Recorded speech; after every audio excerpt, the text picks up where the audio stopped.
손석희의 시선 집중. 여러분 안녕하십니까, 손석희입니다. 1월 13일 목요일 아침에 손석희의 시선 집중을 시작하겠습니다. 여전히 춥군요. 추운 날씨에 밤새 열심히 일하신 분들 고생 많이 하셨습니다. 이제 좀 푹 쉬실 수 있길 바라겠습니다. 추운 새벽에 함께 일어나서 저와 시선 집중을 함께 듣고 보고 해주고 계신 여러분들 반갑습니다. 그리고 세계 각지에서 인터넷 라디오 미니로 시선 집중을 듣고 계신 여러분들 모두 반갑습니다. 현재 서울 기온이 영하 10.9도로 아침에는 좀 춥겠지만 낮에는 기온이 좀 오른다고 하네요. 평년 기온을 되찾겠다고 합니다. 중부지방은 맑은 후에 차차 흐려져서 밤늦게 눈이 오는 곳이 있겠습니다. 이번 눈은 내일 아침까지 이어지면서 서울 최고 5cm, 충청 1 내지 3cm의 적설량을 보이겠고 내일 아침에는 빙판길이 예상되고 있습니다. 중부 내륙과 일부 남부 내륙 지방에 한파특보가 발효 중인 가운데 바람도 강하게 불어서 추위는 이어지겠고요. 동해안과 영남지방을 중심으로 건조특보도 내려져 있습니다. 낮 최고 기온은 영하 2도에서 영상 6도로 어제보다 좀 높겠습니다. 아까 낮에 평년 기온 회복한다는 것이 무슨 뜻인지 잘 모르겠는데 아무튼 기상청에서 이렇게 나와 있는데요.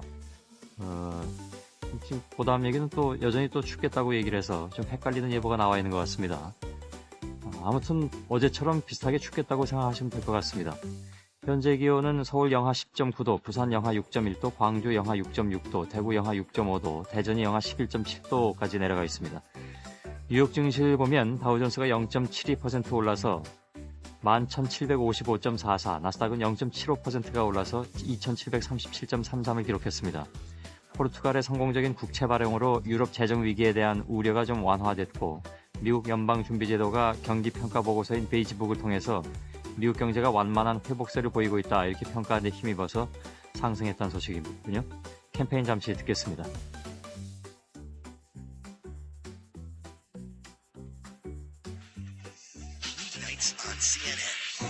مشاهدينا مع الجزيرة هذا الصباح.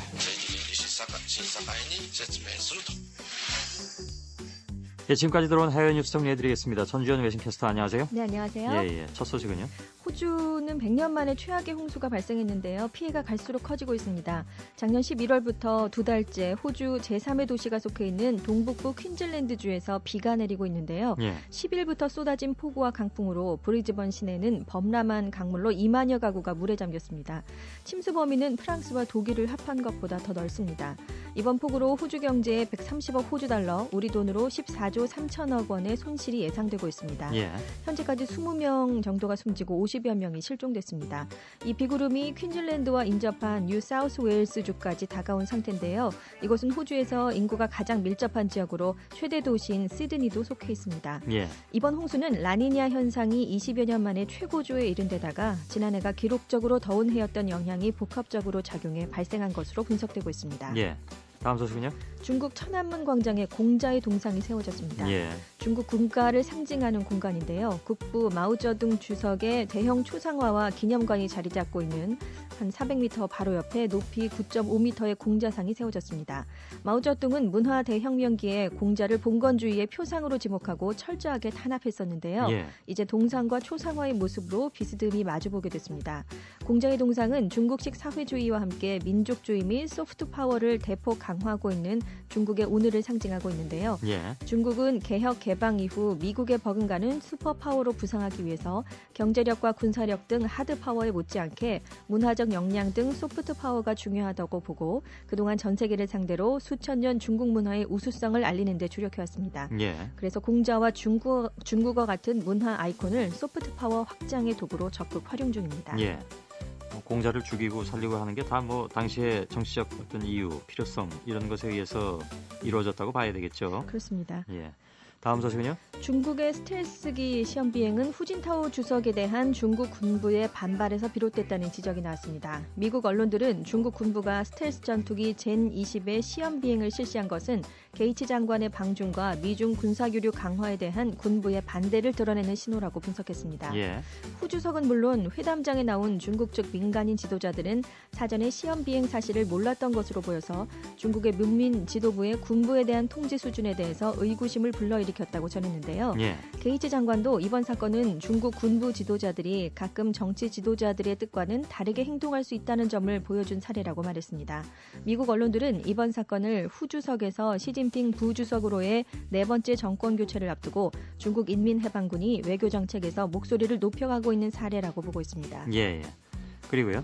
미국 애리조나주 총기 난사 사건이 용의자 제러드 러프러의 단독 범행으로 드러나면서 이른바 외톨이 늑대 범행에 대한 우려가 높아지고 있습니다. 예. 외톨이 늑대는 고립적인 생활을 하면서 단독으로 범행을 저지르는 범죄자들을 일컫는 말인데요. 이 외톨이 늑대들은 인터넷에 불만을 올려놓는 것 말고는 혼자서 범행을 구상하고 합법적으로 무기를 구입할 수 있기 때문에 범행을 저지르기 전에 검거하기는 거의 불가능한 상황입니다. 조직이 있으면 뭐 미리 좀 탐지라도 가능한데 이건 전혀 예방이 불가능하다는 얘기군요. 그렇습니다. 그래서 예. FBI도 지난 2009년 외톨이 범죄에 대처하기 위한 방안을 마련했지만 범죄자 검거에는 어려움을 겪어왔기 때문에 우려가 높아지고 있습니다. 이번 사건을 계기로 총기 소유와 관련한 법률을 재정비해야 한다는 목소리도 높아지고 있는데요. 일부 하원 의원들은 이번 사건에 이용된 것으로 알려진 고성능 총기의 소유 금지를 앞으로 더 강력하게 추진할 것이라고 밝혔습니다. 예, 수고하셨습니다. 감사합니다. 전주현 외신 캐스터였습니다.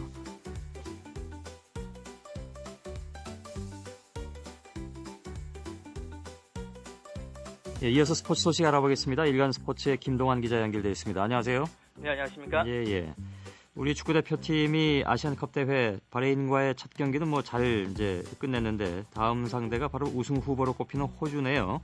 네, 그렇습니다. 예. 호주 어떤 팀일까요? 네, 바레인과 첫 경기를 2대1로 승리한 우리 대표팀이 내일 밤 10시 15분에 호주와 조별리그 2차전을 벌이는데요. 예. 이기면 8강 진출 확정은 물론이고 사실상 조 1위까지 결정짓는 중요한 경기입니다.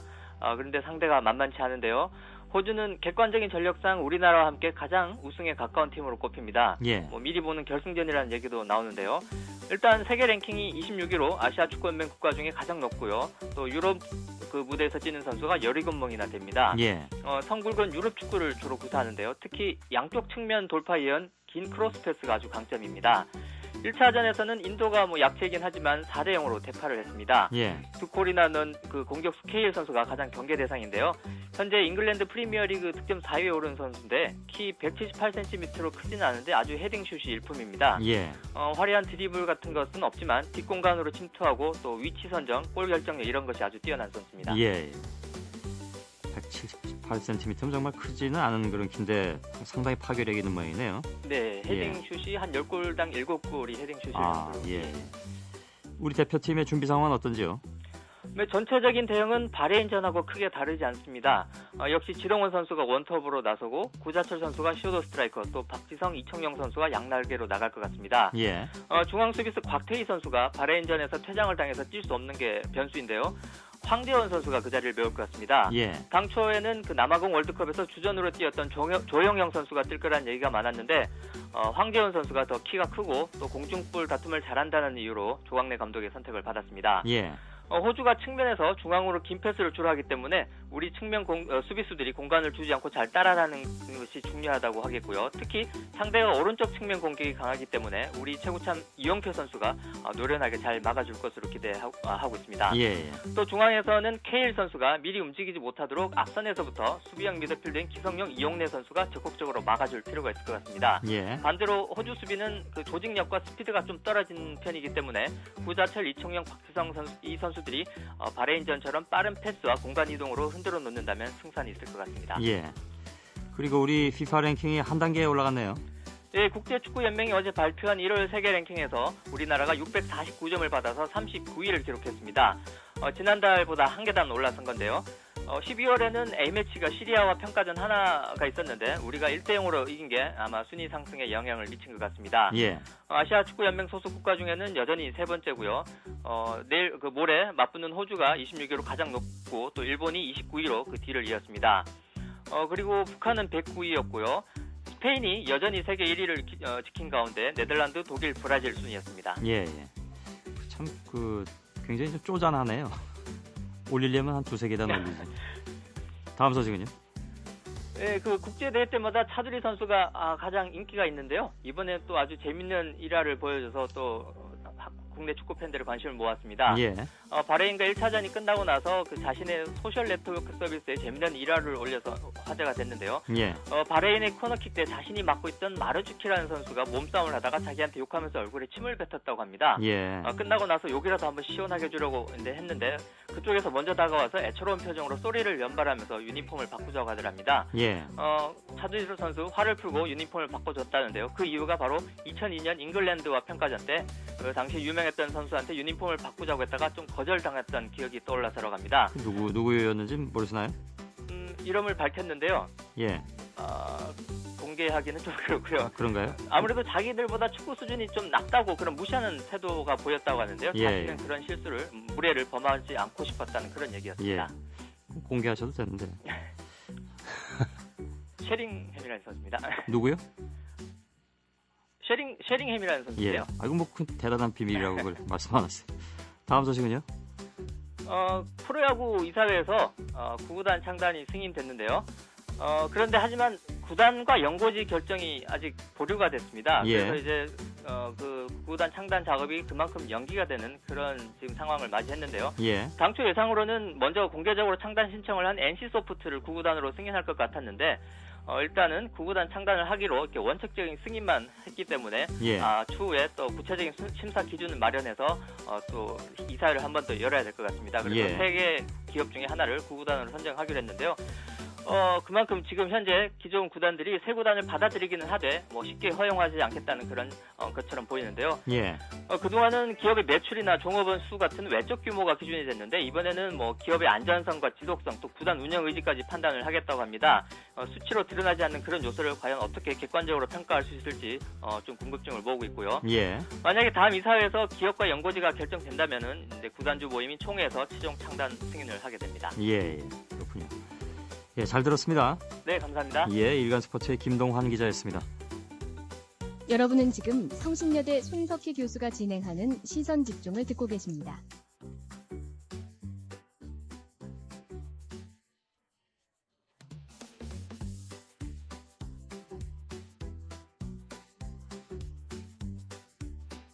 예, 구제역이 수그러들 줄 모르는 그런 상황인데 결국 이제 전국의 소돼지에게 백신을 마치기로 했다 이런 얘기가 어제 나왔는데요. 참 비상 상황임에 틀림이 없습니다. 이런 가운데 닭과 오리 사육 농가에도 비상이 걸려 있습니다. 충남 천안하고 전북 익산에서 시작된 조류 인플루엔자 AI가 전남 지역으로 확산된 데 이어서 경기도 안성에서도 발생을 했습니다. 그래서 수도권을 향해서 북상하고 있다는 것이 이렇게 나타났는데 정부는 AI 경보 수준을 주위에서 경계로 올렸지만 피해가 눈덩이처럼 불어나고 있습니다. 전남 지역의 닭, 오리의 살처분 대상 규모가 무려 273만 두라고 하는데요. 참 이게 왜 이렇게 AI든 구제역이든 수그러들 줄 모르는 것인지 걱정만 커지고 있습니다. 매년 반복되고 있는 AI 감염 문제는 원인이 무엇이고 대책은 무엇인가? 그리고 오늘 구제역 얘기까지 함께 충남대 수의학과 서상희 교수와 좀 나누겠습니다. 독감 바이러스 분야의 권위자시기도 합니다. 여보세요? 네, 여보세요? 안녕하세요? 예. 전남 지역의 닭과 오리 살처분 대상이 273만 두라고 들었습니다. 이게 다 그러면 살처분을 해야 되는 상황인가요?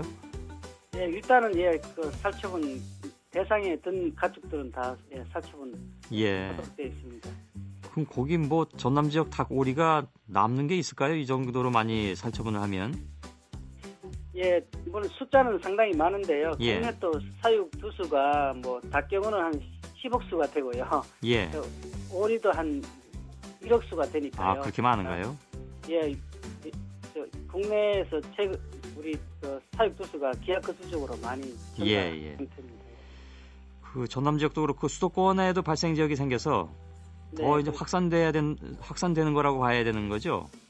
예, 기본적으로 뭐 저희들이 2003년, 5년, 뭐 8년도에 계속 발생을 한 경우는 거의 뭐 한 농장에서 전파되는 상황이 있었는데요. 예. 최근 와서 그때 상황이 다른 것은 심지어 철새들이 감염돼서 죽는 사례가 보고되고 예. 물론 뭐 방역 당국에서는 이게 철새가 옮긴다고 하면 쉬우니까 이야기하는데 사실 저는 뭐 이 분야 연구하는 학자 입장에서는 반대로 왜냐하면 저희들이 거의 지난 3년 동안 전국 수의과대학의 철새 도래지에 대해 집중적으로 AI 검사를 했는데 고병원성이 나온 적이 없습니다. 아, 그러면 철새가 옮기는 게 아니라는 말씀인가요?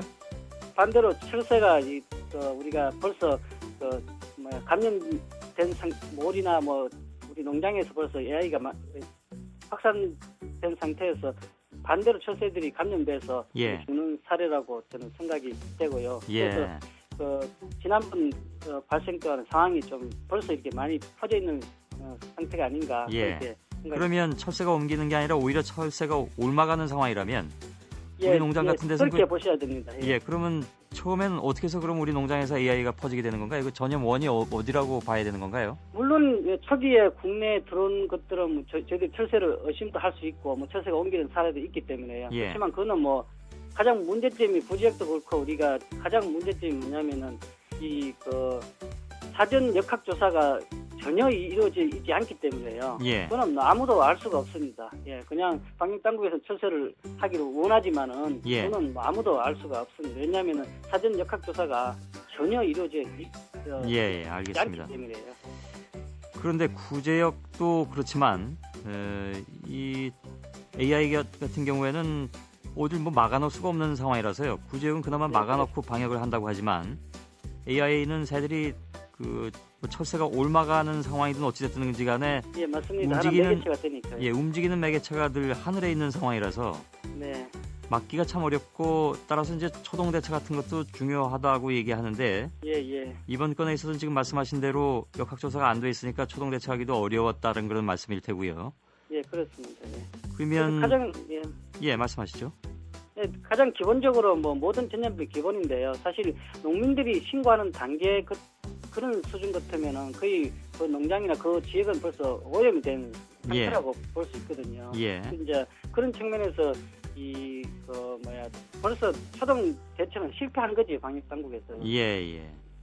그럼 지금은 방법이 없다는 말씀인가요? 예, 지금 상태가 상당히 어려운 상황이라 보고요. 예. 특히 이제 여러 가지 이제 문제점이 이제 가지고 있는 것들이 우리가 계속 발생함에도 불구하고 예. 그때만 이렇게 살처분해서 더 이상 논문 신고가 들어오지 않으면은 청정 지역으로 선언하는, 다시 말해 과학적인 증거를 가지고 청정을 선언해야 더 이상 발생을 막을 수 있을 텐데요. 기본적으로 이제 국내 가장 문제점이 어떤 이 진단 권한 그런 것들이 국립수의과검역원 한 기관에만 또 국립수의과검역의 경우도 진단하는 그 부서만 하지 전체가 또 다른 질병을 하기 때문에요. 사실 인력 부족 또 가장 문제점이 뭐 제가 다른 지도에 있는 연구사인데 물어보면은 이 가건물을 의심축으로 옮길 때 경우도 심지어 뭐 폐기물 플라스틱 박스에다 그냥 대충 이렇게 사가지고 이렇게 고속도로 옮기는 상황. 그러니까 얼마든지 전염시킬 수 있는 각종 상황을 다 그냥 가지고 그대로 가지고 있는. 예, 그렇습니다. 심지어 뭐 고병원선 같은 경우는 저희들도 미국 질병통제센터에서 받을 때 매뉴얼이 뭐냐면 3중 밀폐 박스에 넣은 상태만 바이러스나 또 가금으로 옮기게 돼 있는데, 그리고 이런 매뉴얼이 전혀 이루어지지 않으니까 바이러스를 뭐 퇴치하는 게 아니고 그냥 이렇게 또 뿌리는 그런 상황이 또 올 수 있기 때문에 그런 것들이 지금 상당히 지금 근본적으로 저는 문제가 있다 그렇게 생각이 듭니다. 허술한 부분이 지금 한두 가지가 아니네요. 말씀 듣고 보니까. 예, 그리고 되게 이제 아까 말씀하신 대로 한 군데서 이게 진단 권한을 갖고 있다 보니까 이동하는데 지금 말씀하신 것처럼 이동할 때도 문제가 되고 또 진단받기까지 시간이 오래 걸리니까 그 공백 상태에서 다 옮겨버리는 경우도 많이 있는 것 같고요. 구제역도 그랬습니다만은. 예, 그렇습니다. 그게 지금 가장 큰 문제점이고요. 특히 시도 가치 위생 시험소에 특히 뭐 98년도에 AI가 문제되고 한 5천억 정도 보상을 한 후에 또 시도 가치 위생소에 가장 중요한 게 이렇던 이 전염성이 강한 또 사람의 그 위험성이 있는 것을 진단하는 3등급 생물안전시설이 있는데요. 그게 한 20억 정도 하는데 그런 것을 정부에서 국민세금으로 다 갖춰져 있습니다. 위성 시험소에요. 그런 것들이 뭐 전혀 가동되지 않고 왜 저도 항상 그랬어요. 왜냐하면 국민세금 또 1년에 유지비만 해도 몇백억이 들어가는 그런 시설인데 국민 세금을 그렇게 비싸게 해놓고 이용하지 않고 질병을 무조건 한 기관에만 하면, 물론 그런 것들이 잘 되면 좋은데 문제는 전염병의 ABCD인 가장 근거리에서 진단이 이루어지고 신속하게 이루어져야만이 초동 대처나 또 대처를 할 수 있을 텐데요. 알겠습니다. 그러니까 그런 문제점이 많을 가지고 있습니다. 이거 처음에 AI 나왔을 때 일부 보도에서 그걸 우려했습니다. 이게 사람한테도 옮으면 이제 이건 정말 비상이다. 이번 AI가 사람한테 옮을 가능성도 있습니까 혹시? 예, 지금 이 바이러스 자체가 H5N1행이 지금까지 뭐 또 최근에 동남아에서 환자 계속 나오고 있는 같은 바이러스로서요. 예. 상당히 지금까지 보면은 그 뭐 516명, 306명 전 세계적으로 사망했고 문제는 이 바이러스가 치사율이 그 60%에 육박하니까요. 예. 그래서 뭐 구제역하고는 다른 차원에서 이 방역을 하지 예. 않으면 심각한 문제가 올 수가 있습니다. 이 닭과 오리는 익혀 먹으면 뭐 위험은 없는 거죠? 예, 뭐 이 AI 경우는 뭐 열에 아주 약하니까요. 예. 50도에서 30분 정도면 다 삶을 하니까 익혀 먹으면 좋은데 문제는 소리 문제나 그런 문제 있기 때문에 문제는 지금 어느 정도 오염된지로 우리가 역학조사를 안 가지고 있으니까 예. 그게 이제 큰 문제점이 되겠습니다. 예. 이거 말씀 들을수록 점점 더 걱정이 되네요. 우리 서상희 교수께서 왜 국내형 AI 백신을 처음으로 개발한 분이시잖아요. 네, 그렇습니다. 저희 실험실에서 가장 먼저 했는데요. 문제는 이제 부지역 경우는 이게 물론 이제 뭐 백신 팔릿이나 그런 것들이 아주 뭐 혼선해서 넣고 또 효과를 볼 수 없지만 어쨌든 간에 백신을 수입해서 이렇게 접종할 수가 있지만은 AI 경우는 지금 전 세계적으로 지금의 바이러스를 방어할 수 있는 것들은 상업적으로 된 건 없고요. 다시 말하면 수입하고 싶어도 할 수가 없습니다. 그렇기 때문에 제가 주장하는 것은 저희 연구가 국민의 세금으로 이루어지기 때문에 그 모든 조건 없이 국내에 5개 동물 백신 동물 제약 회사가 있으니까 생산이 가능하거든요. 그래서 저는 샤그 상태로 준비를 해야 된다. 그렇지 않으면 큰 문제가 된다. 그렇게 생각합니다. 그러게요. 이게 사실 구지역 접종 지역 전국 확대 이 문제도 함께 얘기 나누려고 했는데 이 구지역 얘기하다 보니까 점점 더 구지역 AI가 걱정이 돼서 결국 이 얘기만 하고 말았습니다. 오늘 시간은 여기서 제한이 돼서 마치겠습니다만 구제역은 지금 전국적으로 접종 지역을 확대한다고 하죠. 돼지는 백신이 모자라기 때문에 종돈하고 모돈만 접종을 한다고 하는데 참 여러 가지로 걱정입니다. 오늘 여기까지만 듣고요. 또 저희가 궁금한 게 있으면 전화드리도록 하겠습니다. 고맙습니다. 네, 감사합니다. 예, 충남대 수의학과 서상희 교수였습니다.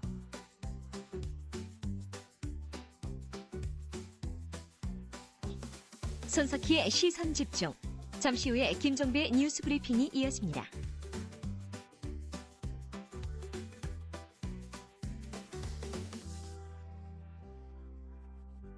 자, 오늘 물건 들어갑니다. 좀 빼주세요. PP 40둘.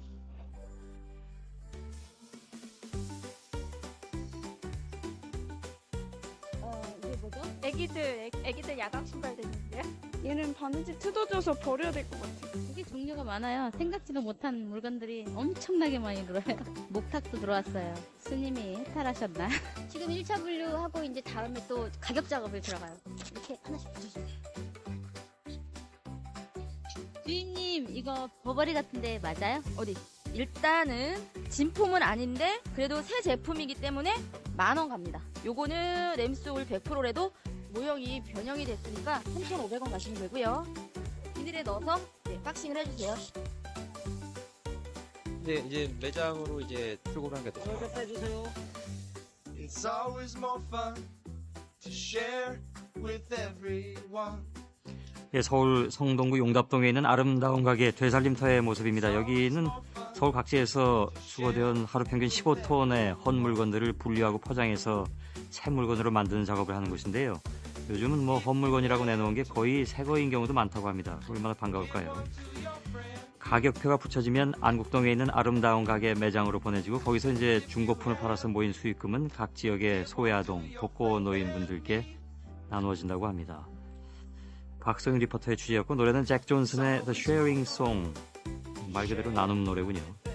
잠시 듣겠습니다. It's always more fun to share with everyone. If you have one, here is something you can learn.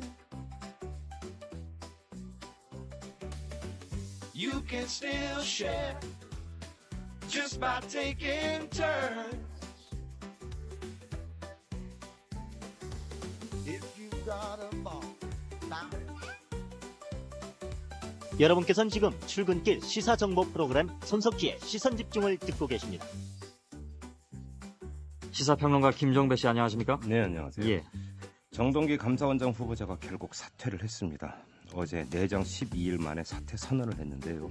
단 한 분의 청문위원이라도 계신다면 끝까지 청문회에 임해서 진정성을 보여드리고 싶었지만 대통령에게 누를 끼칠 것과 초래될 국정 혼란을 감안하니 차마 고집할 수 없었다. 이렇게 밝혔습니다. 예. 또 이런 말도 남겼습니다. 이 후보자 지명을 계기로 저희 경력과 재산뿐 아니라 모든 사생활이 정치적 이해에 따라 악의적으로 왜곡되고 철저하게 유린됐다고 했고요. 청문회 없이 사퇴를 요구하는 것은 재판 없이 사형 선고를 하는 것과 다름없다고도 주장을 했습니다. 예. 이명박 대통령은 정동기 후보자 사퇴 직후 임태희 대통령 실장과 수석들을 군의 식당으로 불러서 오찬을 함께 했고요. 이어서 임태희 실장의 방을 찾아갔습니다. 이 자리에서 임 실장이 이번 일엔 참모들 책임이 크다고 말을 했지만 이명박 대통령은 참모들은 흔들리지 말고 일에 집중하라 이렇게 말했습니다. 한나라당 일각에서 임태희 실장 책임론이 거론됐다고 하는데 이명박 대통령은 재신임 뜻을 분명히 했습니다. 예. 그리고 박한철 헌법재판소 재판관 후보자의 재산이 로펌 재직기간 4개월 동안 4억 4천만 원 늘어났다고 조선일보가 보도를 했는데요. 이 박 후보자는 지난해 7월 14일 서울 동부지검장에서 퇴임한 뒤에 9월 1일부터 올해 1월 6일까지 김앤장에서 근무를 했었습니다. 예. 이 기간 동안 본인과 부인 예금이 3억 3,619만 원 증가했고 1억 427만 원짜리 에코스 자동차도 구입을 했다고 합니다. 이에 대해서 박한철 후보자는 예금 증가분 가운데 1억 원은 검찰 퇴직금이고 에코스 자동차는 김앤장이 구입했는데 김앤장이 법인이 아니라 조합인 관계로 내 개인 명의로 등록할 수밖에 없었다. 그 자동차는 반납했다. 이렇게 해명을 했습니다. 예. 경찰청이 총경 이상 간부 553명 전원을 대상으로 한밭집 브로커 유성봉 씨와 만난 적이 있는지 자진 신고를 받았는데요. 그 결과 41명이 접촉 사실을 신고를 했습니다. 예. 이들 가운데 강일학 전 경찰청장의 요청으로 접촉한 간부가 25명가량 된다고 합니다. 이 밖에 한 명은 김병철 울산경찰청장, 5명가량은 이길범 전 해양경찰청장과 박기륜 전 경기경찰청 2차장 등의 지시를 받아 접촉을 했다고 하고요. 예. 접촉 간부 가운데 유 씨로부터 금품이나 향응을 받은 사례가 5건 있었는데 금품은 현금과 와인, 홍어 등이었다고 하고요. 저녁 식사를 접대받은 경우도 있었다고 합니다. 예. 김만복 전 국정원장이 일본 월간지인 세카이 2월호에 기고한 글을 통해서 주장을 한 게 있습니다. 이 긴장이 높아지고 있는 한반도 상황은 이명박 정권이 북한 붕괴론을 확신, 이 남북 관계를 악화시켜온 결과라는 평소의 생각을 더 확신하게 만들었다. 이렇게 주장하는 내용의 글이었는데요. 예. 김만복 전 원장은 2007년 남북 정상회담 때 합의한 서해상 긴장 완화 조치가 이명박 정권이 들어서면서 완전히 바뀌었다면서 이명박 정권이 한미동맹에 올인하면서 한미일 3국의 전략적 협의를 강화했다 이렇게 비판을 했고요. 예. 김 전 원장은 연평도 포격과 관련해서는 이렇게 글을 썼다고 합니다. 지난해 11월 23일 오전 북측은 한국군의 해상 사격 훈련은 사실상 북에 대한 공격 행위라는 항의성 경고문을 몇 번이나 보냈다. 이 점을 환기시킨 다음에 예. 그러나 한국군은 예정대로 11월 23일 오후 2시 5분까지 사격 훈련을 했다. 이렇게 지적하는 내용이었습니다. 예. 천안함 논란과 관련해서도 많은 전문가들은 한국 국방부의 반박에 설득력이 없다고 생각하고 있다. 이렇게 주장을 했다고 합니다. 예. 한겨레 보도인데요. 이 하나은행이 2009년 이후 이 한국예총의 예술인센터 건축비 450억 원을 대출해주는 과정에서 윤진식 당시 청와대 경제수석이 개입한 의혹이 불거졌다는 내용입니다. 2009년 9월 열린 한국예총 총회에서 이 신모 부회장이 말한 내용을 그대로 옮겨드리면 이렇게 되어 있습니다. 예. 저희가 대출이 되지 않아 그 사이 다각도로 문화부와 청와대 경제수석과 여러 차례의 모임을 가졌다. 그 자리에 저도 동석했고 여러 방법을 강구한 결과 현재 상태는 어렵다. 그래서 경제수석의 지시를 듣고 문화부로 돌아와서 문화부가 선택해준 하나은행하고 다시 시작해서 얻은 결론이 지금 현재 여러분들이 갖고 계시는 개정안이다. 이렇게 말한 걸로 되어 있는데요. 예. 잠깐 설명을 드리면 이 당시 문화부는 과거에 지급한 보조금 165억 원을 회수하기 위해서 예술인센터터의 근저당권을 설정했기 때문에 은행 대출이 어려웠거든요. 예. 그래서 이 하나은행 대출을 받기 위한 조건을 갖추려고 이 예총이 정관을 바꾸려고 했고 이 총회가 바로 이 정관을 바꾸는 자리였었습니다. 예. 이 윤 전 수석은 현재 한나라당 의원으로 이 한국예총 이성림 회장이 좌장으로 있는 정재계 친목 모임 송백회 회원이라고 하고요. 윤 전 수석이 지난해 7월 충북 충주 국회의원 보궐선거에 출마하자 이 회장이 선거운동을 지원하기도 했다고 합니다. 예. 하지만 윤 전 수석은 이 같은 의혹을 전면 부인했습니다. 예. 태광그룹 비자금 의혹의 핵심 인사로 지목된 이선의 태광산업 상무가 검찰의 입단 출석 요구를 받고도 건강이 좋지 않다면서 출석하지 않았거든요. 그러자 검찰이 이번에도 안 나오면 강제 소환하겠다는 경고를 보냈고 이에 따라서 어제 오전 서울 서부지검에 결국 출석을 했습니다. 근데 출석하는 모양새가 어땠냐면 응급차를 타고 나타났고요. 응급실 간이 침대에 누워서 병원에서 쓰는 하늘색 담요로 몸을 덮은 채 청사로 들어갔습니다. 예. 그런데 이날 오후 검찰이 석장의 기사 스크랩을 언론에 배포를 했다고 합니다. 한보 정태수 회장, 박지원 전 문화부 장관, 김우중 전 대우그룹 회장 등 이 휠체어에 탄 모습으로 검찰에 출석한 정재계 인사들을 비꼰 내용이었는데 예. 해석해드리면 이선의 상무가 응급실 간이 침대를 타고 출석하는 건 쇼다 이런 뜻을 이제 담고 있는 내용이라고 봐야 될 것 같아요. 예. 이선의 상무는 검찰청에 들어가서 타인의 도움 없이 몸을 꼿꼿이 세운 채 조사를 받은 것으로 알려졌다고 합니다. 증명이 됐네요. 그렇습니다. 구제역 때문에 미국산 쇠고기가 물을 만났다고 하는데요. 미국산 냉동 소갈비가 지난해 12월 4,925톤 수입돼서 한 달 전에 비해서 31.3% 늘어났고요. 1년 전에 비해서는 57.7%나 증가했습니다. 예. 수입 단가도 킬로그램당 8,778원으로 한 달 전에 비해서 9.7%, 1년 전에 비해서는 35.8%가 올랐는데 구제역으로 산지 공급이 줄어들면서 미국산 쇠고기 수입 경쟁이 벌어졌기 때문인 것으로 좀 분석이 되고 있다고 합니다. 예. 이주호 교과부 장관이 어제 이 자율고 100개 지정 목표에 연연하지 않고 운영 내실화에 초점을 두기로 했다 이렇게 말했습니다. 구자문 교과부 학교제도 기획과장도 앞으로는 법인 전입금 기준을 충족할 수 있는 지방의 학교 법인이나 혁신도시, 경제자유구역, 세종시 등에 들어설 사립고 위주로 자율고를 지정할 것이다 이렇게 말을 했습니다. 예. 이 밖에 신입생 충원율이 60% 미만인 자율고는 올 3월부터 워크아웃 신청을 할 수 있도록 할 계획이다 이런 내용도 함께 밝혔습니다. 예. 한진중공업이 어제 생산직 노동자 1,100여 명 가운데 290명을 다음 달 14일 정리하겠다는 내용의 정리해고 계획서를 부산지방고용노동청에 제출을 했고요. 상당한 비율인데요. 예, 바로 이 대상자들에게 우편으로 통보를 했다고 합니다. 예. 한진중공업은 지난 5일 생산직 400명을 정리해고하려다가 비판 여론이 거세지자 통보를 미루고 노조와 협상을 벌였는데 결국 이같이 선택을 한 건데요. 어제 명단이 통보된 290명은 회사가 책정한 정리해고 대상자 400명 가운데 희망퇴직 신청자 82명과 정년퇴직자 28명 등 도합 110명을 뺀 사람들이라고 합니다. 예. 시사평론가 김종배 씨였습니다. 고맙습니다. 고맙습니다. 예.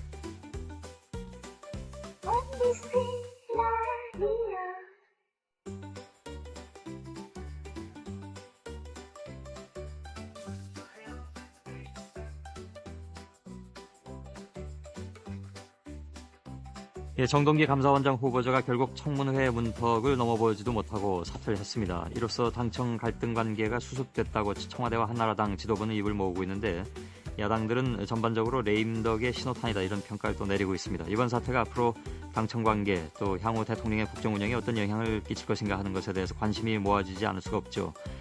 그동안의 당 중심의 당청 관계를 주창해온 한나라당 초선 의원 모인 민본 21의 전 간사인 김성식 의원을 연결했습니다. 여보세요? 네, 김성식입니다. 예, 안녕하셨습니까? 네. 우선 민본 21에서는 정동기 감사원장 후보자에 대해서 부적격 의견을 내신 바가 있습니다. 네. 그때 청문회 전 사태까지도 염두에 두고 혹시 부적격 의견을 내셨던 건지요? 네, 1월 10일 날 이제 최고위원회에서 이제 감사원장 정동기 후보자에 대해서 부적격 의견을 냈지 않습니까? 예. 그 전에 1월 6일 우리 민본 21은 이제 워크숍을 가지고 감사원장의 직무가 대통령으로부터 이제 독립적으로 이루어져야 된다는 헌법 정신에 비추어서 민정수석 출신은 맞지 않다는 그런 의견 개진을 하고 예. 검증 절차를 보아가면서 또 우리의 입장을 내겠다고 말을 한 적이 있습니다. 예, 그 검증 절차는 청문회를 의미하는 거였나요? 네, 청문회도 포함하는 것이지만 그 예. 전에 여러 가지 논의될 수 있는 검증 절차를 다 포함한 것이었고요. 예. 결과적으로 그것이 당의 의견이 되어서 예. 일단은 자정 능력을 보인 것을 다행스럽게 생각합니다. 예, 그러면 청문회조차도 열지 못했다. 즉 다시 말해서 재판도 받지 못하고 사형 선고 받은 것이다라는 정동기 전 내정자의 입장에 대해서는 어떻게 생각하십니까? 뭐 개인적으로는 할 수 있는 얘기라고 생각합니다. 예. 무슨 한 언론의 컬럼에 이런 얘기가 있었습니다. 다른 직무라면 몰라도 독립적으로 감사 업무를 수행해야 될 감사원장으로서는 본인 스스로가 민정수석 출신으로서 사양에서 옳았다는 이런 컬럼도 읽은 적이 있는데요. 예. 이런 점을 종합적으로 봐야 한다 생각합니다. 예, 청문회에 만일 갔다면 거기서 뭡니까 부결되는 즉 여당까지 다는 아니겠습니다만 여당의 일부 의원까지 가서 해서 결국 이제 반대 의견이 나와버리는 그런 상황도 예측할 수 있었던 건가요? 그런 상황 내지 또 인사청문회를 거치면서 야당의 손에 의해서 또 낙마하는 경우보다 예. 뭐 일 자체가 잘된 일은 아니라고 생각할지라도 한나라당이 나름대로 민심을 수렴해서 예. 이렇게 먼저 자정 능력과 이 걸름의 능력을 보여준 것은 다행한 일이라고 생각합니다. 예. 그 과정에서 굉장히 많은 말들이 나왔습니다. 아시는 것처럼. 네. 당장에 이제 오늘까지도 이어지고 있는 얘기가 안상수 한나라당 대표하고 이재호 특임장관이 임태희 대통령실장과 이상득 의원을 견제하기 위한 것이었다. 그 과정이 아마 좀 그 평상시에 안상수 대표의 뭐랄까요 해왔던 그런 그 상황과는 좀 달랐기 때문에 그런 얘기도 많이 나온 것 같은데 거기에 대해서는 어떻게 받아들이십니까? 네, 저는 뭐 이것이 뭐 이른바 권력투쟁적 요소로 해석되거나 또 만약에 그런 마음을 갖고 행동하는 분이 있다면 그것은 뭐 정말 국민의 지탄을 받을 것이라고 생각하고요. 예. 핵심은 필연과 우연이 겹쳐서 나타난 것이죠. 예. 그동안 그 지난 연말 정국 이래 이번 인사까지 뭔가 민심을 반영하면서 좀 헌법 정신에 맞도록 이렇게 인사가 이루어져야 되는데 그렇지 못한 점이 이번 사태가 오게 된 필연이고요. 예. 또 공교롭게 월요일날 최고위원회 회의가 있었는데 전체적으로 의견 수렴을 해보니 다 부정적인 견해였지 않습니까? 예. 그걸 숨기기도 어려웠던 우연 이런 것들이 겹쳐서 다 일어난 것입니다. 예. 그런 의미에서 우연이라고 안 보는 분들도 많이 계신 것 같더라고요. 그러니까 저는 그렇게 보지 않습니다. 네, 왜냐하면 저도 당내에서 여러 가지로 의원님들을 만나고 이렇게 저렇게 견해를 듣는데 다 정부의 성공을 바라는 충정과 소신으로서 상당수의 국회의원들이 이번에는 좀 바로잡아져야 된다. 이것이 또 정부의 성공적 국정 운영을 위해서도 긴요하다는 인식들이 많았습니다. 예. 이번에 바로 잡아줘야 된다라는 것은 다시 말해서 당청 관계에 있어서 당이 주도권을 가져야 된다라는 그런 말씀인가요?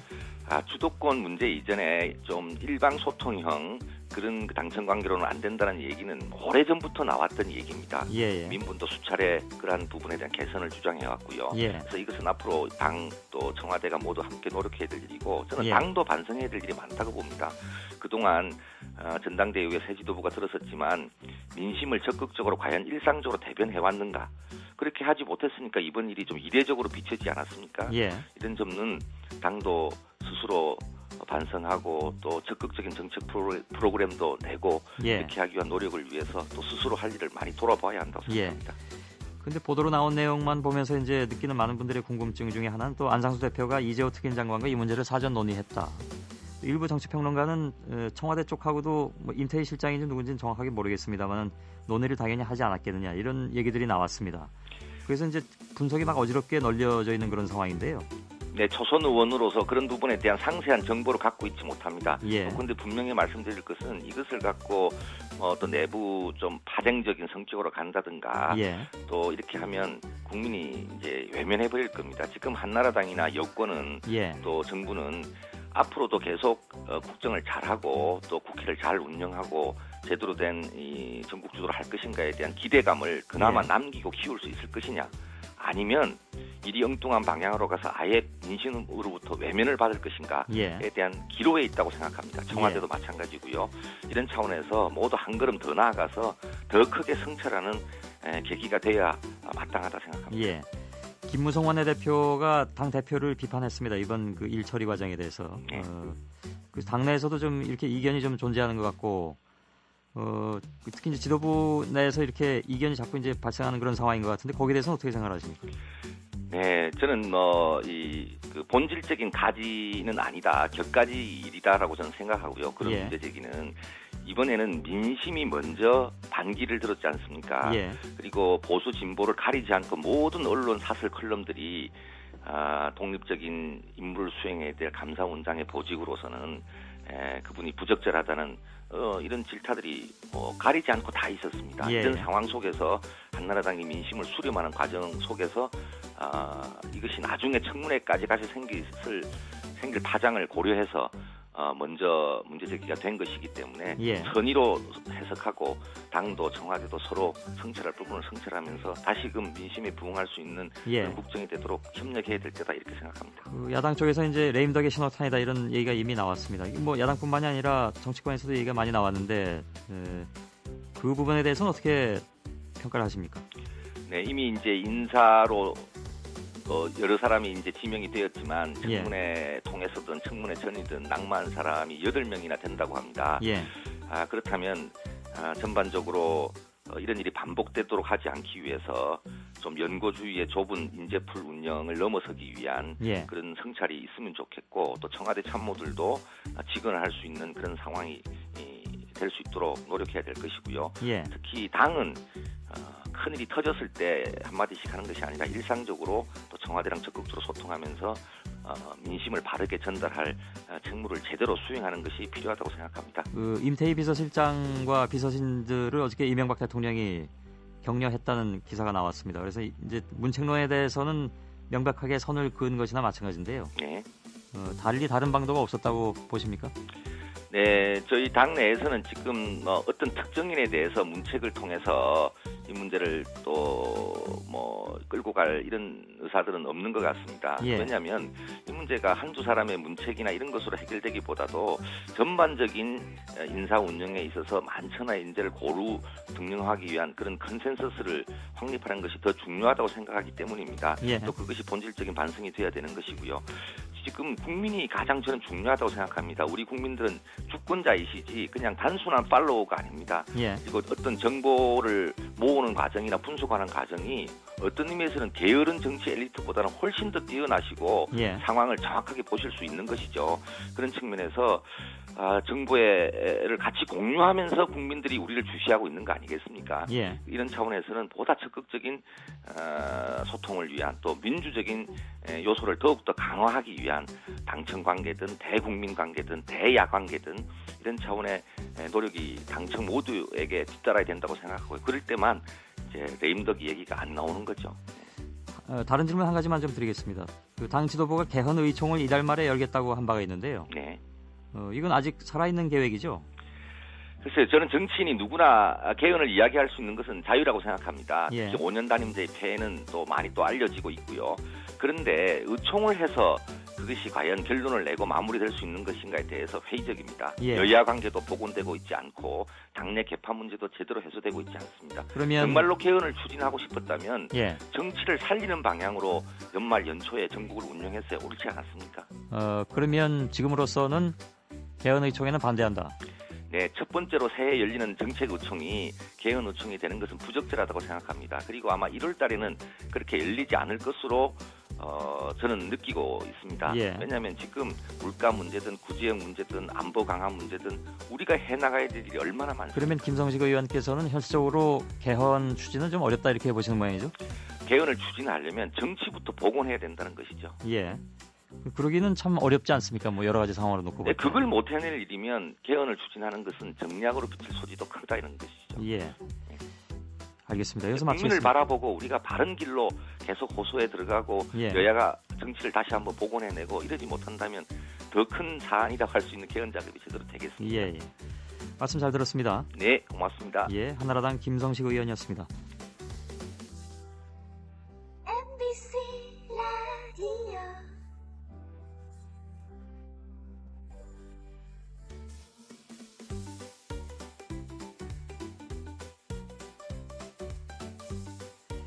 예, 4부에서는 국회 보건복지위원회 민주당 주승영 의원을 연결하겠습니다. 최근에 국회에서 전문의약품 의료기관 광고 허용 관련 긴급토론회를 개최했는데 이 자리에서 방송통신위원회가 일부 의약품의 광고 허용을 추진하는 것에 대해서 우려의 목소리도 나왔고요. 또 보건복지부는 불가 입장을 밝혔다고 합니다. 어떤 논의들이 있었는지 직접 듣겠습니다. 주승영 의원님 나와 계시죠? 안녕하세요. 예. 토론회 방송통신위원회는 불참했다고 들었습니다. 네네. 예, 방송통신위원회가 불참한 이유에 대해서는 혹시 들으셨는지요? 예, 저희들이 정식 공문을 보내서 토론회에 국장급을 좀 초청을 했습니다만 해외 출장을 이유로 불참을 했고요. 예. 그 뒤에 사무관이라도 좀 참석을 해줬으면 좋겠다라고 했는데 토론문에 요약본만 보내고 참석을 안 했습니다. 예, 아마 그 토론이라기보다는 성토대회다 이런 인식을 갖고 참석 안 한 걸로 그렇게 얘기가 나왔는데 거기에 대해서 예. 어떻게 생각하십니까? 이번에 그 방송통신위원회가 대통령께 신년도 업무 보고하는 과정에서 전문의약품하고 의료기관을 앞으로 방송 광고를 허용하겠다는 거 아닙니까? 예. 근데 이 조치에 대해서 방송통신위원회 빼고는 다 반대 입장입니다. 예. 뭐 의사회, 약사회, 병원협회, 시민단체, 심지어는 보건복지부까지도 반대 입장입니다. 예. 정당하다면 국민들 앞에 나와서 당당하게 설명하고 설득시켜야 된다고 저는 생각합니다. 예. 그러면 반대하는 이유는 뭐라고 말씀하시겠습니까? 반대하는 것은 예. 우선 전문의약품을 그 방송 광고를 허용할 때 전문의약품은 그야말로 의사나 전문가의 처방이 있어야 사용하는 거 아닙니까? 예. 그런데 환자나 소비자가 방송 광고만 보고 사용할 가능성이 대단히 높습니다. 예. 그래서 의약품의 언암형이 우리가 높고요. 그렇게 언암형을 함으로써 부작용이 발생했을 때 과연 누가 책임질 것인가? 환자들이 방송 광고만 보고 처방해달라고 의사에게 요구했을 때 또 의사하고 갈등을 초래할 가능성이 대단히 높습니다. 예. 그리고 이런 그 전문 의약품은 전부 다 그 건강보험 급여 품목인데 지금 건강보험 적자가 작년만 해도 1조 3천억 정도 됐는데 이런 광고를 하게 되면 광고비가 전부 다 약값에 정가 안 되겠습니까? 예. 이런 문제가 있고요.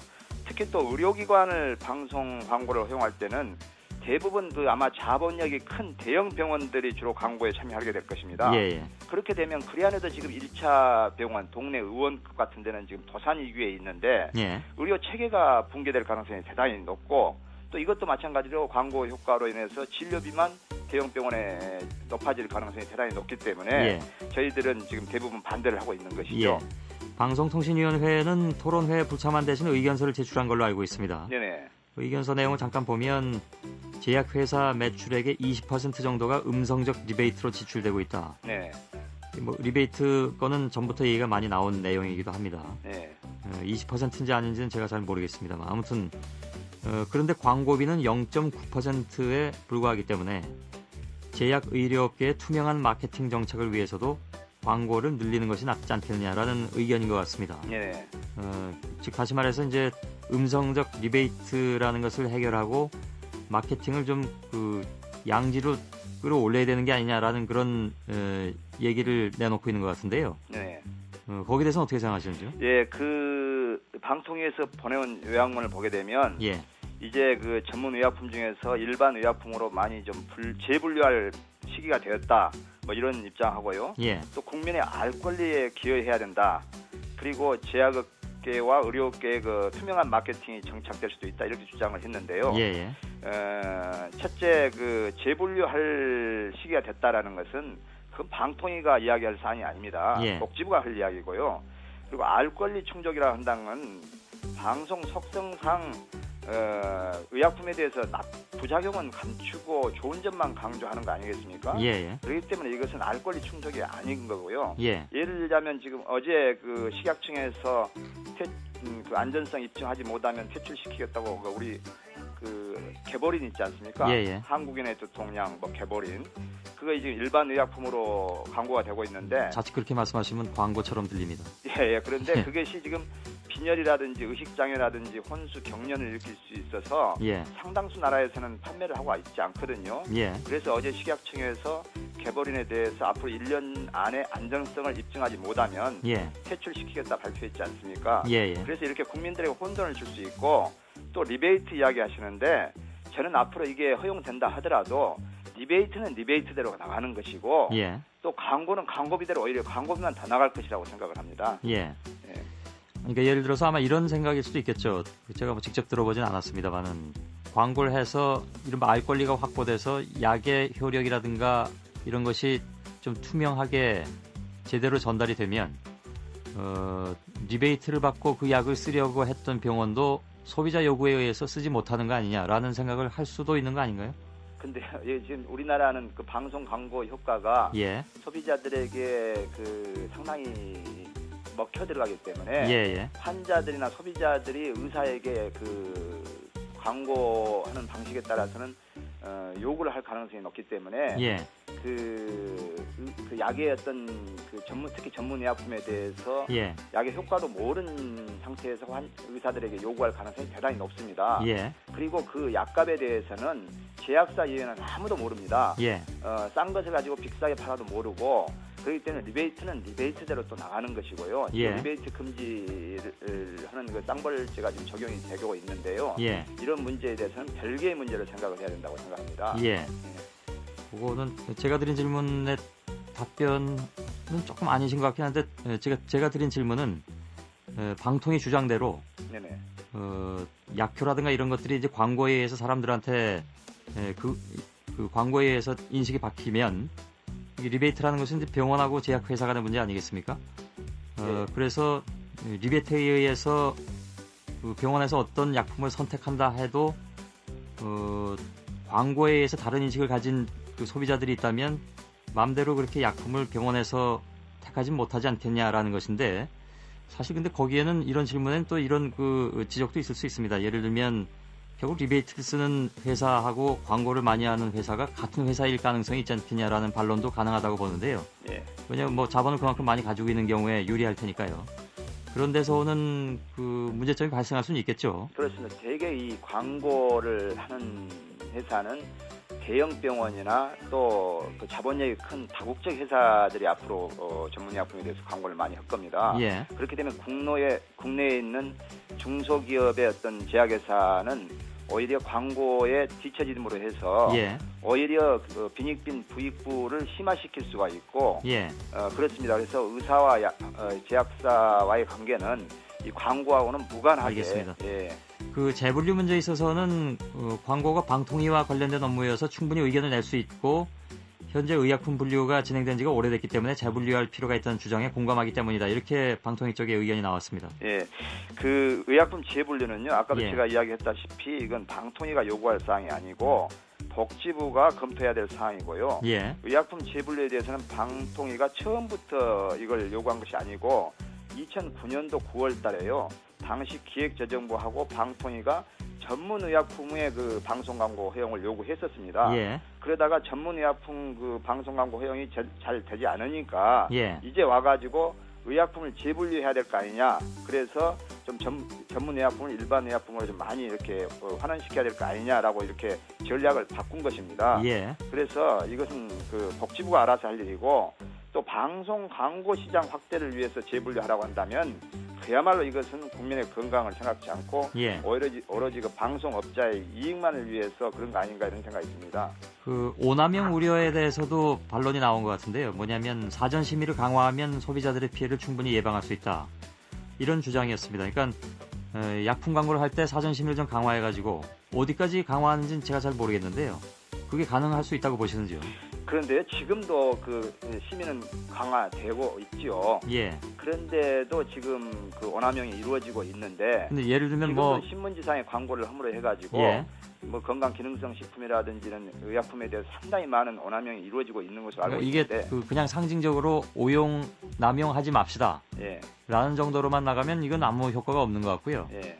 예를 들어서 약품의 부작용이라든가 예. 이런 것들도 포함시켜서 얘기하면 가능한 부분이 있잖아요. 근데 이것도 짧은 시간에 다 제품 선전하기도 바쁜데 그렇죠. 부작용 얘기하기도 좀 그렇게 그렇죠. 하겠습니다만. 예. 이건 뭐 여러 가지 생각이 드는군요. 네네. 근데 보건복지부가 지금 의약품 방송 광고 불가 입장을 밝히는 상황입니다. 네네. 그렇게 되면 이게 주무부처인데요, 복지부가. 그렇죠. 방송통신위원회가 방송 허용을 주장해도 주무부처가 반대하면 안 되는 거 아닌가요? 그건 어떻게 되는 건가요? 그러니까 이번에 대통령에게 방송통신위원회가 10년도 업무보고를 하면서 의약품하고 의료기관을 방송을 허용하겠다라고 보고하면서 예. 심지어 담당 부서인 보건복지부하고 협의도 않고 이걸 대통령께 보고했다는 자체가 예. 이건 말이 안 되는 것이죠. 이건 방통위의 월권이고 직권 남용이죠. 이런 식으로 해서는 안 되는 거죠. 국민 건강을 책임지고 있는 보건복지부하고 당연히 협의를 거쳐서 10년 노무부가 돼야 되는 거 아니겠습니까? 예. 그 토론회 복지부 분은 나왔습니까? 네, 복지부에서도 과장님이 나오셨습니다. 담당 예. 과장이. 예, 그래갖고 복지부에서도 이 조치에 대해서는 반대한다는 입장을 밝혔습니다. 예. 결국은 이것이 이제 많은 분들이 보도를 접해서 아시겠습니다만은 종편이 새롭게 출발하고 방송 광고 시장이 어찌됐든 그 제약을 좀 풀어서 광고를 조금 더 수용해야 새로 생기는 채널들도 생존할 수 있지 않겠냐라는 그런 뜻에서 나온 것이다라고들 생각을 하고 계신데 역시 동의하십니까? 그런데요, 이건 완전 주객이 전도된 꼴입니다. 사업자 선정을 너무 많이 해놓고 예. 이제 와서 광고 시장을 확대해야 된다는 것은 이건 주객이 전도된 꼴이고요. 지금 그것도 국민의 건강과 관련된 전문 의약품을 광고하고 의료기관을 광고하겠다라는 것은 예. 이것은 시장 논리로 접근할 문제가 아니라고 생각합니다. 예. 그리고 뭐 생수 문제도 거론이 되는데 이런 생수나 의약품이나 의료기관에 대한 광고를 하게 되면 그건 당연히 제품 가격이 올라갈 거 아닙니까? 예. 결국 그 종편 많이 허가해놓고 광고 시장 풀어가지고 국민 건강 해치고 국민의 허주머니를 터는 그런 꼴밖에 되지 않는다고 생각합니다. 근데 아시는 것처럼 이제 종편이 일단 출발하게 됐고요. 뉴스 채널까지 합치면 5개의 채널이 새롭게 출발을 합니다. 네네. 이렇게 되니까 방송 광고 시장의 확대 문제는 새롭게 출발하는 종편 채널뿐만이 아니라 기존의 방송사 쪽에서도 상당히 이해관계가 걸린 문제들이라서 그렇죠. 예. 뭐라고 얘기를 할지는 잘 모르겠습니다만은 토론회까지 거쳐서 문제 제기를 하셨기 때문에 저희도 일단 그 얘기 좀 들어봤습니다. 근데 복지부 입장이 여전히 앞으로도 좀 관건이 될 가능성이 있겠군요. 그렇습니다. 이건 어쨌든 또 의료법과 약사법을 개정해야 될 문제이기 때문에 예. 국회의 동의를 받아야 됩니다. 예. 예. 알겠습니다. 여기까지 진행하겠습니다. 말씀 잘 들었습니다. 네네. 예, 민주당의 주승용 의원이었습니다.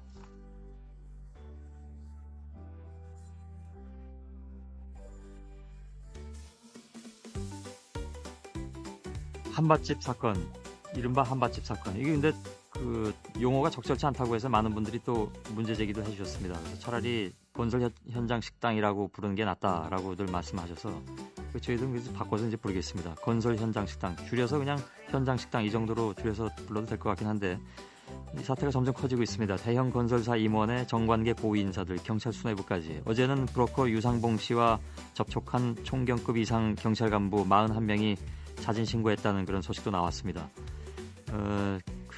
도대체 이 건설 현장 식당이 어떤 곳인데 이렇게까지 일이 크게 벌어질까 하는 의문을 늘 갖지 않을 수가 없죠.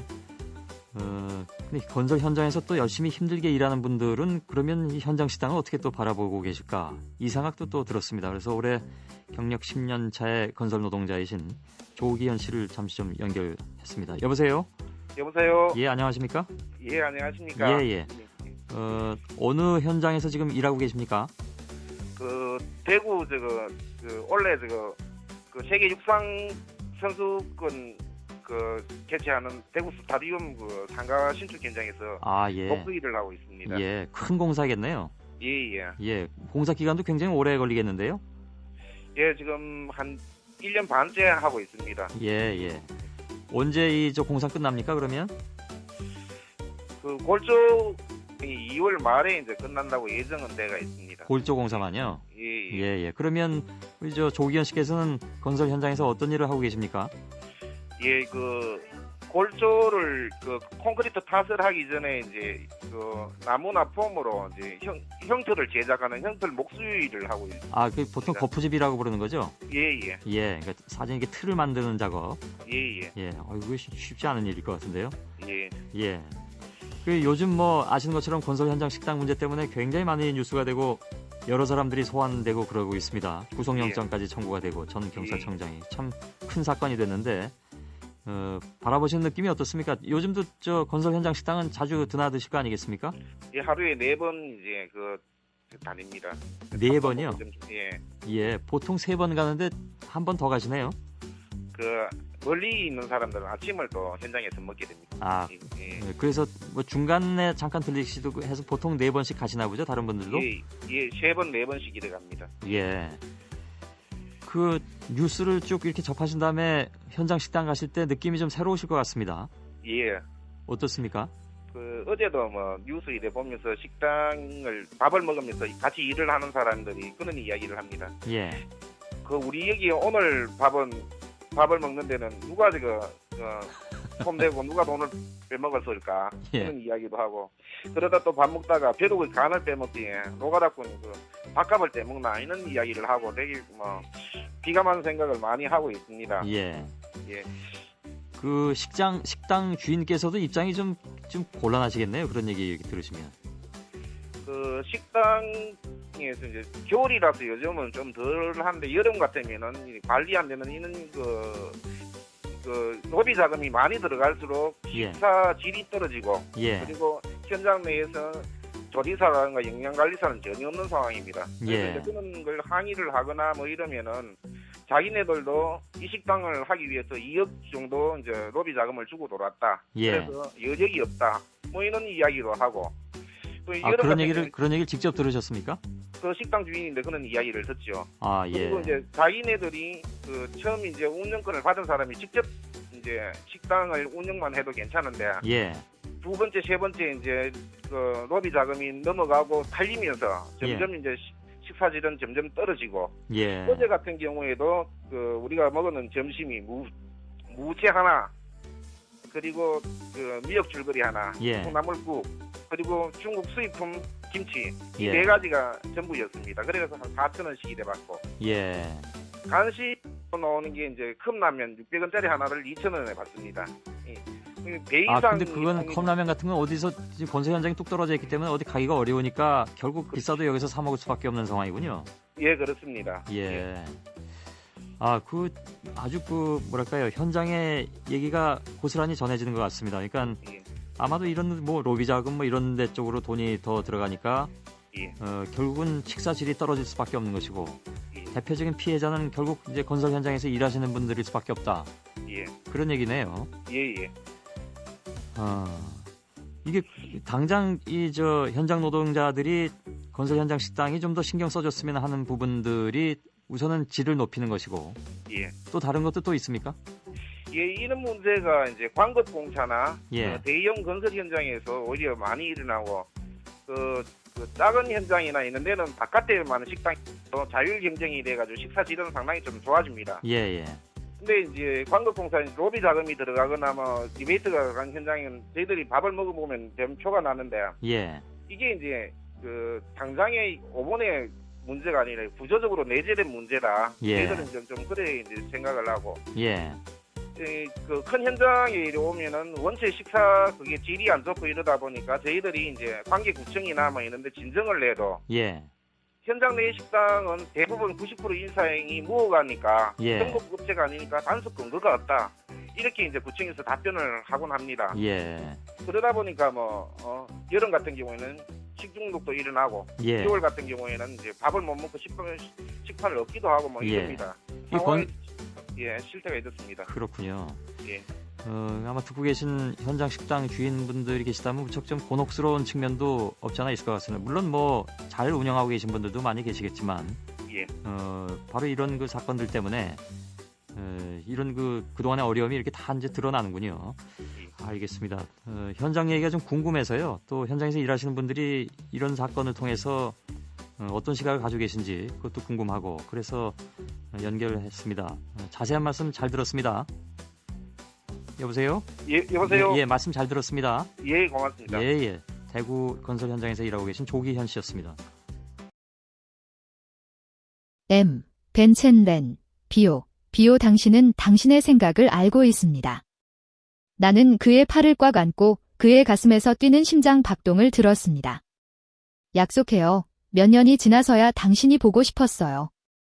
아니, 구글에서 검색해봤어요. 나는 몇 년 전에 어머니가 매우 심각한 질병을 앓고 계셔서 많은 돈이 필요하다고 대답했습니다. 그 당시 나는 그에 대한 일들을 기억하곤 했습니다. 헤어질 때 그 사람은 나에게 이렇게 많은 것을 줬는데 왜 나는 너무 고귀해서 받아들이지 않았을까 하는 생각이 들었다. 내가 그렇게 고집스럽고 고상하지 않았더라면 어머니가 중병에 걸렸을 때 나까지 벼랑 끝으로 몰리지는 않았을 텐데. 왜 팔 수 있는 것은 다 팔려고 짐을 싸는데 전혀 소중히 여기지 않은 채 그 사람이 준 인형이 연한 노란색 은행카드와 함께 떨어졌어요. 그는 얼굴에 검은색 펜을 사용하여 일련의 코드, 6자리 숫자를 썼습니다. 전화번호로 전자금융에 로그인을 해보니 종이카드에 잔액이 표시되어 카드를 열 수 있었습니다. 내가 언제부터 그렇게 과감하게 떠났는지 그 길고 추운 밤에 조용히 은행카드를 집어넣는 그 사람은 나에게 상상할 수 있는 가장 어려운 상황에 처해 있었다. 나는 카드를 꽉 껴안고 쉴 새 없이 울었다. 그 순간 나는 그 사람이 미친 듯이 보고 싶었다. 내 손가락은 밤새도록 통화 버튼 위에 맴돌았습니다. 그 많은 돈을 모아서 나는 어머니를 구할 수 있었습니다. 그러면 이전부터 직접 부담이 더 이상 없습니다. 나는 2년 동안 그녀를 보살피는데 온 마음을 쏟았습니다. 마침내 그녀를 디먼 게이트 콘의 문에서 끌어내었고 킴의 손가락이 내 뺨을 부드럽게 애무했습니다. 나는 당신을 매우 그리워합니다. 어제 나는 상하이에 여러 번 갔다. 회사 맞은편 커피숍에 하루 종일 앉아있던 적도 있었다. 때때로 나는 당신이 단지 당신을 보기 위해 회전문에서 나올 때까지 기다릴 것입니다. 하지만 대부분의 경우 나는 매우 바빠요. 아침부터 밤까지 앉아있던 날도 있어요.